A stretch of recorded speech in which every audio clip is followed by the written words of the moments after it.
warahmatullahi wabarakatuh. Waalaikumsalam warahmatullahi wabarakatuh. Gimana kabarnya hari ini? Sehat ya, baik alhamdulillah. Ada yang sudah masuk? Iya.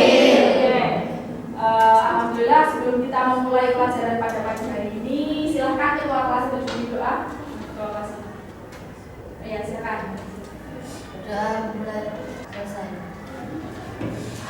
Oke, terima kasih Aliza sudah dipimpin doa. Hari ini sehat semua ya, gak ada yang izin. Kemudian minggu lalu itu kita sudah belajar materi, ya. Minggu lalu kita sudah belajar materi. Apa yang kita pelajari minggu lalu? Belajar apa? Belajar keasaman atau pH. Kemudian sekarang saya tanya, pH itu apa sih? Angkat tangan. Oke, Mbak Haliza, apa itu pH? pH adalah skala yang digunakan untuk menentukan kekuatan sifat asam atau basa suatu larutan. Oke, betul sekali. Beri tepuk tangan untuk Mbak Haliza. Kita masih ingat, betul sekali. Jadi pH itu merupakan skala yang digunakan untuk menentukan atau mengukur sifat asam atau basa dari suatu larutan. Kemudian sekarang saya tanya lagi, pH itu dalam kehidupan sehari-hari itu digunakan untuk apa sih? Nah, itu berhubungan dengan materi yang akan kita pelajari hari ini. Sebelum kita mulai, saya akan sampaikan dulu tujuan pembelajaran kita pada pagi hari ini. Yang pertama, nanti kita akan melakukan percobaan. Diharapkan nanti kalian mampu menganalisis sifat suatu larutan dengan menggunakan indikator asam basa dengan benar. Kemudian yang kedua, melalui permasalahan yang diberikan. Nanti saya akan berikan permasalahan. Diharapkan nanti kalian mampu mengidentifikasi fenomena dalam kehidupan sehari-hari yang melibatkan asam basa. Kemudian yang ketiga, melalui percobaan juga, nanti kita percobaan, diharapkan nanti kalian mampu menganalisis pH beberapa larutan sampel dengan menggunakan indikator asam basa dan juga pH meter dengan tepat. Dari sini ada yang ingin ditanyakan? Tidak. Cukup. Sekarang Ustazah lanjutkan. Saudara punya sebuah gambar. Gambar apa ini? Air. Kemudian air ini penting nggak untuk kita? Penting. Dalam satu hari kalian idealnya minum air itu berapa banyak? 1,5 sampai 2 liter. Jadi air itu penting ya, karena kita tidak bisa terlepas dari air. Kemudian ada suatu permasalahan. Di situ bisa kalian baca. Air yang bersih itu air yang bisa diperlukan untuk kita konsumsi atau kita gunakan dalam kehidupan sehari-hari. Ada aktivitas sehari-hari kita sebagai manusia itu ternyata ada yang bisa menyebabkan kualitas air itu menurun. Kemudian hal tersebut terjadi akibat limbah, mulai dari limbah industri, limbah rumah tangga yang sudah saya jelaskan tadi. Ternyata itu menyebabkan air itu tidak bisa lagi digunakan sesuai peruntukannya. Kemudian salah satu kualitas air yang digunakan itu adalah derajat keasaman atau pH, salah satu kriteria untuk menentukan kualitas air. Air yang baik itu yang pastinya tidak tercemar. Kemudian berdasarkan peraturan Menteri Kesehatan Republik Indonesia, ternyata air yang sehat itu punya kisaran pH 6,5 sampai 8,5. Kemudian punya sifat tidak berbau. Kemudian punya sifat tidak berasa, ya. Dan kira-kira bagaimana air yang ada di sekitar kalian? Kita kan di pondok atau di Mahat ini juga minum air, ya. Kira-kira bagaimana kondisi air yang ada di lingkungan sekitar kita? Ada yang tahu dari sini kira-kira identifikasi masalahnya itu apa? Oke, silakan Mbak Karisa. Apakah air yang ada di sekitar kita layak dikonsumsi? Apakah air yang ada di sekitar kita itu layak untuk dikonsumsi? Betul sekali. Kemudian untuk kita bisa menyelesaikan permasalahannya yang sudah ditentukan sama Mbak Karisa tadi, ya, kita akan selesaikan dengan cara melalui percobaan. Kemarin saya sudah minta kalian membawa sampel air yang ada di sekitar kalian.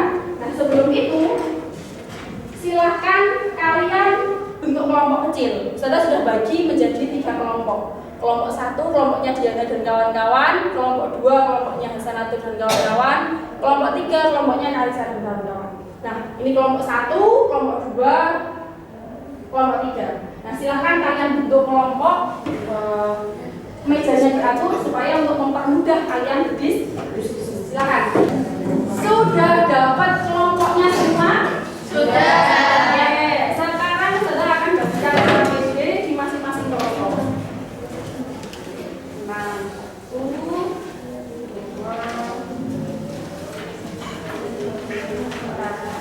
silahkan kalian cermati ada pertanyaan di LKPD. Ada pertanyaan di LKPD. Di situ ya ada fenomena yang sama persis yang tadi sudah jelaskan di PPT. Di situ ada permasalahan, kemudian kalian tadi sudah berhasil menentukan atau mengidentifikasi masalah yang terjadi pada fenomena. Sekarang silahkan kalian tuliskan identifikasi masalah tadi yang sudah kalian temukan, nah, sekarang silahkan kalian berdiskusi dengan kelompoknya masing-masing. Kemudian di LKPD dan bahan ajar itu sudah ada beberapa artikel tentang penentuan standar kualitas air minum. Silahkan kalian baca bahan ajarnya. Kemudian kalian jawab pertanyaan nomor 3 dan nomor 4 yang ada di LKPD. Ya. Kemudian silakan untuk mengerjakan pertanyaan nomor 3 dan nomor 4. Oke. Kelompok 3 sudah. Kelompok 1 sudah. Kelompok 2 sudah. Sudah. Siap kita bahas? Ya. Oke, kita bahas ya. Ada 2 pertanyaan. Yang pertama, dari kajian literatur yang telah kalian lakukan tadi, ada 2 pertanyaan yang harus kalian selesaikan di LKPD. Siapa yang mau mencoba menjawab nomor 3? Ya. Kelompok 2 dulu. Oke, nanti gantian. Silakan perwakilan kelompok 2. Di sini saya akan membacakan alat dan bahannya. Ya, dengar kelompok 1? Tidak. Oke, agak keras berarti Mbak Wiwit. Di sini saya akan membacakan alat dan bahannya. Ya. Alat yang pertama indikator universal, yang kedua gelas kimia, yang ketiga pipet tetes, keempat pH meter, dan yang terakhir gelas ukur. Bahan-bahannya yang pertama air minum kemasan, yang kedua air keran yang direbus, yang ketiga air sumur, dan yang terakhir air galon isi ulang. Oke, beri tepuk tangan untuk kelompok 2. Ada yang berbeda alat dan bahan yang sudah disampaikan dari kelompok 2. Langkah kerjanya tadi dimulai dari menyiapkan alatnya dulu, kemudian dia mengambil 50 ml larutannya, kemudian dimasukkan ke gelas ukur. Dari gelas ukur itu tadi kemudian diuji menggunakan indikator universal dan pH meter. Itu dilakukan hal yang sama untuk ketiga larutan yang akan diuji atau ketiga air yang akan diuji. Sekarang buka LKPD halaman berikutnya. Sekarang kita akan melakukan percobaan untuk menguji air yang sudah kalian bawa itu tadi. Sebelum itu, silakan perwakilan kelompok ngambil alat dan bahannya yang ada di depan. Silakan. Kelompok itu uji, kelompok 2 uji air apa? Air keran yang sudah direbus dan air isi ulang.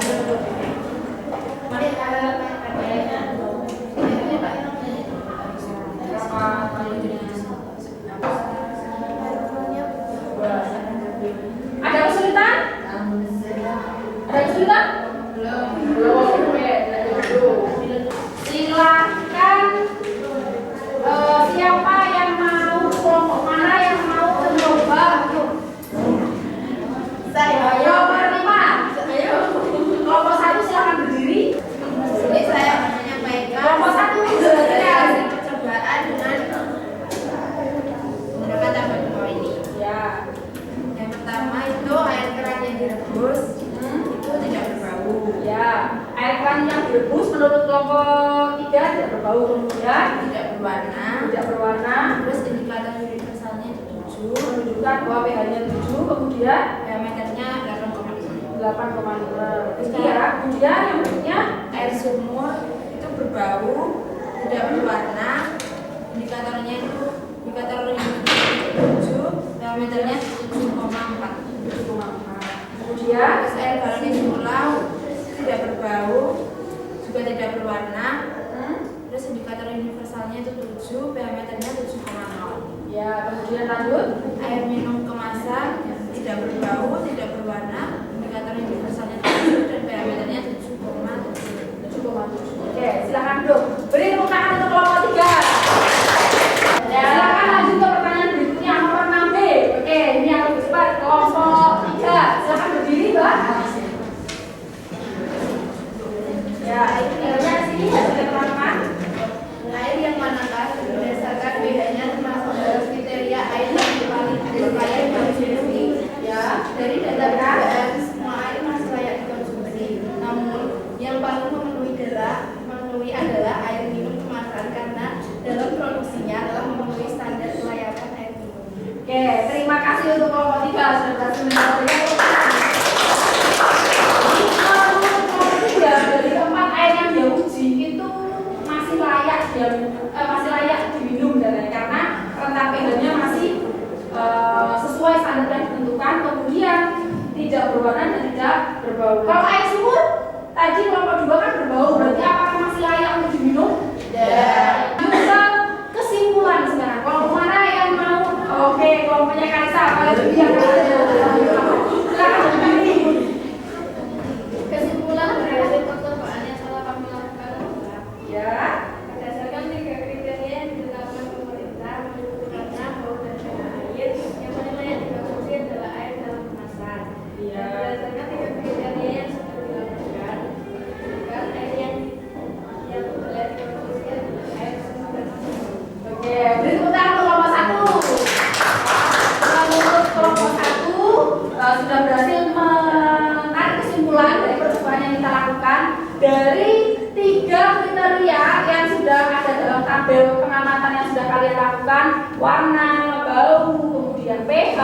Yang paling layak dikonsumsi itu adalah air minum dalam kemasan. Karena tadi menurut pendapatnya kelompok 1, selain pH-nya memenuhi standar, tidak berbau, tidak berwarna. Lanjut ke pertanyaan nomor 8. Kelompok mana yang mau coba? Ini paling tinggi sekali. Saya tidak tahu. Mbak Wiwit, silakan. Berdiri, Mbak Wiwit.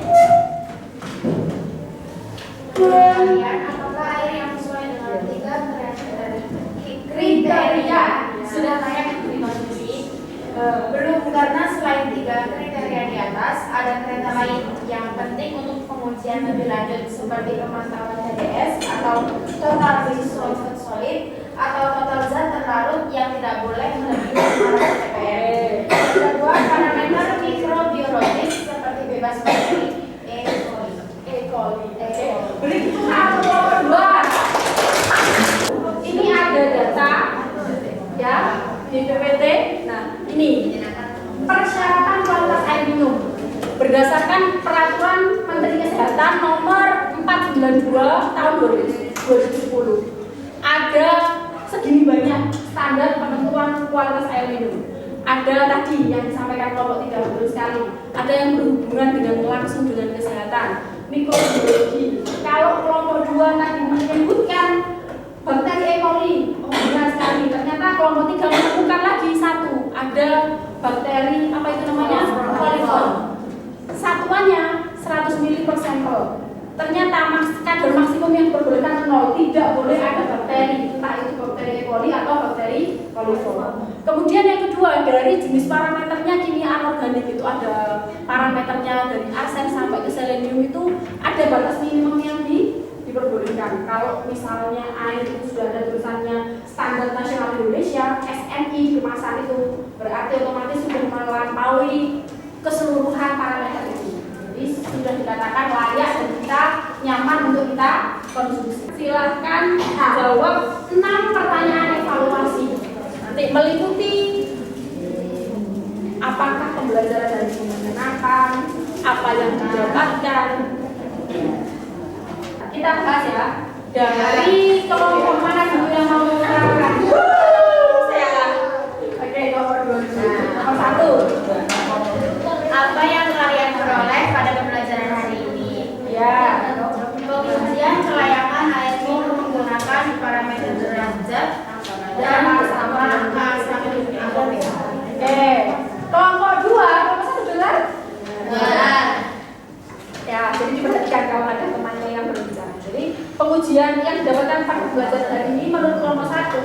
hari ini mereka dapat melakukan pengujian air minum yang ada di sekitar kalian dengan menggunakan indikatornya adalah pakai pH. Sebelum kita akhiri minggu depan kita itu belajar tentang kekuatan asam basa. Ketua kelas yang akan di up.